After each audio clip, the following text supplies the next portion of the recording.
भैया कांड हो गया है।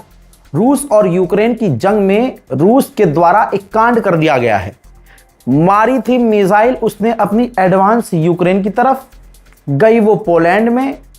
पोलैंड में डैमेज की तस्वीर ये दिखा रहा हूं आपको। हालांकि खाली ज़मीन पर ये जाकर खेत में मिसाइल गिरी है, लेकिन भाई दूसरे देश में मिसाइल आपकी जा रही है, सवाल तो उठेंगे। देखिए पोलैंड नाटो का मेंबर है, तो वहां और भी देश मौजूद थे, फाइटर जेट मौजूद थे, सबने मिलकर उसे रोकने की कोशिश की, लेकिन रूस की मिसाइल्स वो नहीं रोक पाए। सीसीटीवी फुटेज है मेरे पास, देखिए।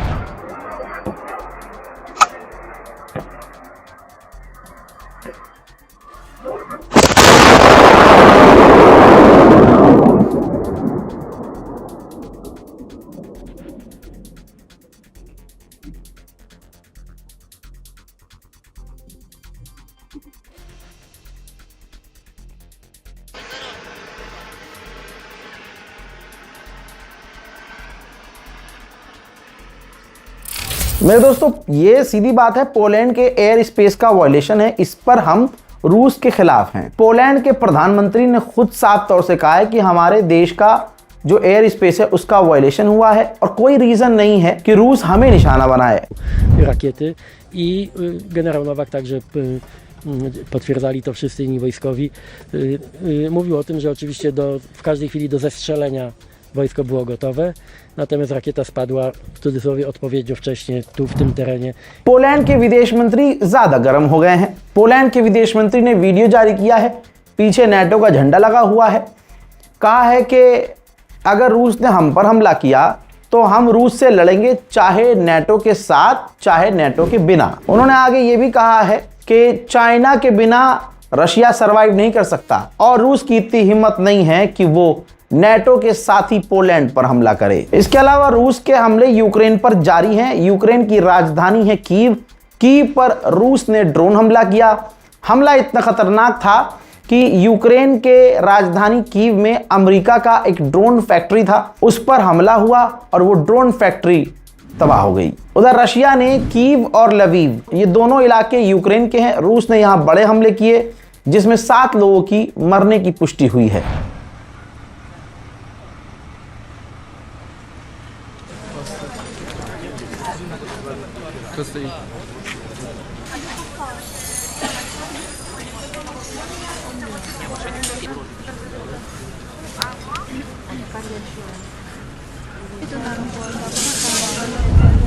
यूक्रेन ने दावा किया है कि हमने ब्लैक सी के अंदर 4 और रूसी टैंकरों पर हमले किए हैं। ज़ेलेंस्की ने कहा है कि रशिया नॉर्थ कोरिया की मिसाइलें हम पर दाग रहा है।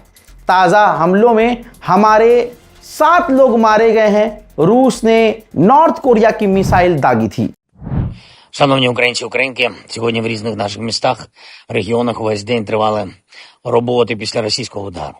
У Львові розбирали завали, шукали людей. На Дніпровщині, в Радушному, поблизу Кривого Рогу, там балістична ракета влучила прямо в будинок. Звичайний будинок звичайної сім'ї. Діти загинули. Батьки.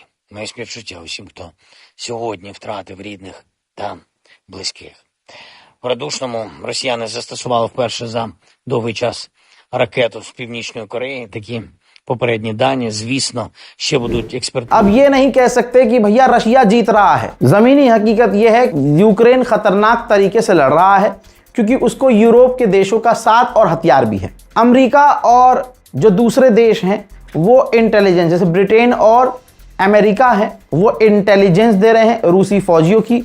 यूक्रेन खतरनाक हमले कर रहा है। अब आपको बता दूं कि कजाकिस्तान से हालत रशिया की इतनी खराब है, जो खुद तेल बनाता है, प्रोड्यूस करता है, वो कजाकिस्तान से तेल मांग रहा है। वहीं बड़ी खबर यह है कि कल 3 और आज 4 रशिया ने ऐलान किया है कि हमने यूक्रेन के 4 और इलाकों पर कब्जा कर लिया है। रशिया यूक्रेन पर 24/7 मिसाइलें कुछ इस तरह से दाग रहा है।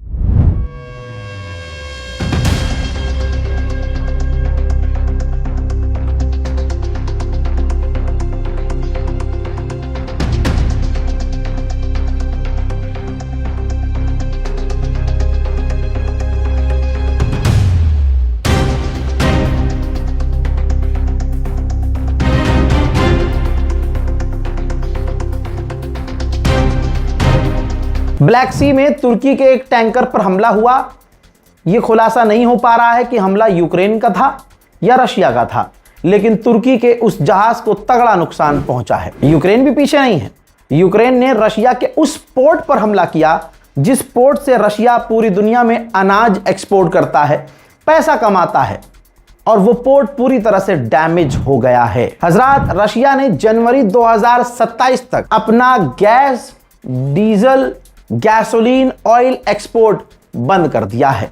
इससे साफ जाहिर है कि रशिया को तेल की, गैस की दिक्कत खुद हो रही है। उधर यूक्रेन के फौजियों को आज भी देखा जा रहा है कि जबरदस्ती नौजवानों को गिरफ्तार करके, किडनैप करके यूक्रेन की फौज में भर्ती किया जा रहा है। Козел, отпусти людину, сука! Отпусти, козел, блядь, людину!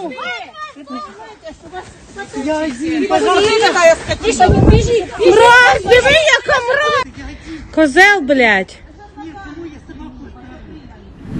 अमेरिका ने जो ईरान के महान एयरलाइंस पर पाबंदी लगाई है, उस पाबंदी के लपेटे में रशिया, चाइना और भारत आए हैं। क्योंकि जाहिर सी बात है, जब महान एयरलाइंस पर आप बैन लगा दोगे तो वो दूसरे देशों में नहीं जा सकता, और अगर जाएगा तो फाइन देना पड़ेगा। ईरान से भिड़ते भिड़ते अमेरिका के हथियार, पेट्रोल डिफेंस सिस्टम, इंटरसेप्टर खत्म हो चुके हैं। यूक्रेन ने इसी बीच में अमेरिका से भीख मांगी थी कि हमें एयर डिफेंस सिस्टम के इंटरसेप्टर दिए, अब उसके पास तो है ही नहीं। तो शायद अमेरिका ने इनकार कर दिया है या कह दिया है कि हमें खुद किल्लत हो रही है, जिस वजह से अब यूक्रेन दूसरे देशों यानी अपने अलाइज से इंटरसेप्टर की भीख मांग रहा है। रूस के पूर्व राष्ट्रपति अपने सैनिकों से मिले, बेस पर गए, कई सारे हजारों फौजियों से मिले और भाषण दिया और कहा कि किसी भी हालत में हम इस जंग में जीतेंगे। मेरे दोस्तों, टेलीग्राम का एक अपडेट मैंने दिया था। टेलीग्राम के सीईओ को वांटेड लिस्ट में रशिया ने डाल दिया और बैन लगा दिया है। अब उनका ट्वीट आया है, उन्होंने कहा है कि रशिया ने मुझे आतंकवादी घोषित कर दिया है, क्योंकि वो मुझसे जो डिमांड कर रहे थे वो पूरी नहीं कर पा रहा था। क्योंकि वो मांग कर रहे थे कि मैं उनके कहने पर उनको इंटेलिजेंस दूं, मैं यूक्रेनियों की, उनके दुश्मनों की जासूसी करूं। मैंने ये करने से इनकार कर दिया है। उनको इस बात का भरम है कि कौन इंटरनेट पर पाबंदी लगा सकता है। उधर रशिया ने अपने स्पुतनिक चैनल के द्वारा एक वीडियो जारी किया है, जिसके अंदर वो दिखा रहा है हमने यूक्रेन के 3 टैंकरों पर हमला किया है जो काले सागर यानी ब्लैक सी के अंदर मौजूद थे। सच्चाई ये भी है कि रशिया खतरनाक हमले कर रहा है। यूक्रेन अपने बल पे तो नहीं लड़ रहा, वो दुनिया भर के हथियार इकट्ठा करके, यूरोप उसे पैसा दे रहा है, वो हथियार खरीद रहा है, कई देश फाइटर जेट दे रहे हैं, हथियार दे रहे हैं। हालत अब यह है कि पहले यूक्रेन रूस की 90% मिसाइलों को रोक पा रहा था, लेकिन क्योंकि अब उसके पास डिफेंस सिस्टम की कमी है, तो अब यूक्रेन सिर्फ 70% रूस की मिसाइलों और हमलों को रोक पा रहा है। यूक्रेन की इस वक्त ठीक हालत नहीं है। इस बीच में रशिया ने यूक्रेन पर कई जगह बड़े हमले भी किए हैं, जिनकी तस्वीर डराने वाली है।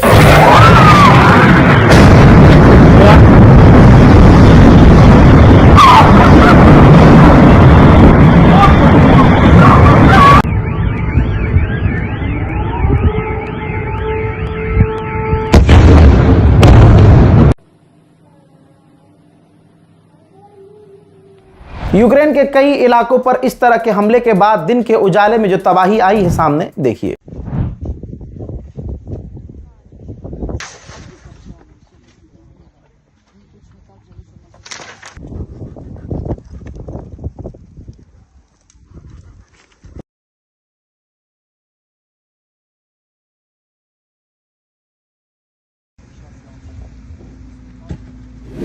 हजरात, सोचिए यूक्रेन को कमजोर क्यों समझ रहे हैं आप? यूक्रेन भी पूरी ताकत से हमले कर रहा है।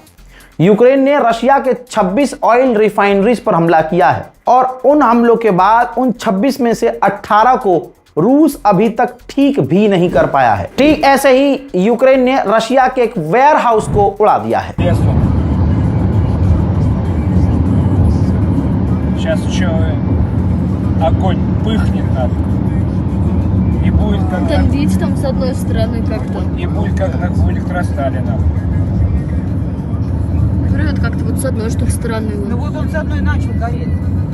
С одной стороны начал гореть. Но он